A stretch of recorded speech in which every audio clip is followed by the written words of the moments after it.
iji were gbakọlọta ọnụ n'ụzọ pụrụ iche n'ụtụtụ a iji were sị mama anyị nnukwu enyi anyị ezinne Masera Ọgọma Ọjụwa laa nke ọma n'obi Chineke. Anyị na-asịza bụrụ na o mere ihe o metere site n'adịghị ike nke mmadụ ka Chineke nna ji ike niile site na jamisa nke anyị na-achụ na site na ekpere anyị mere ya ebere sachapụ ya mmehie ya nwere nabata ya na aṅụrị nke alaeze eluigwe. Anyị na-echetakwa ezinụlọ ya ndị ọ hapụrụ were gaba ndị ezinụlọ Ọjụwa niile.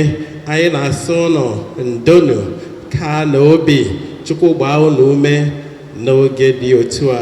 Onye nwe anyị ji umeala arịọ ebere gị were obiọma nara mkpụrụ obi nwa odibo gị bụ Masera Ọgọma Ọjụwa.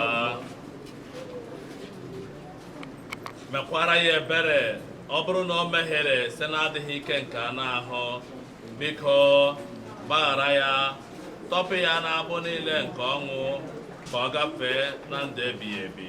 Anyị na-arịọ gị ihe ndị a site na Kristi onye nwe anyị.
Family, the entire family for John, myself, my brothers and sisters, and all our relatives, I would like to thank each and every one of you that have played such a great role in our time of bereavement by supporting us in all sorts of ways.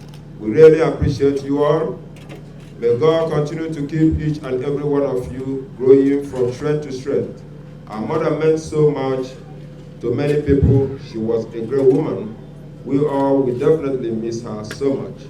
May her soul rest in perfect peace. Amen. Thank you all. Signed, Ansel and for the family.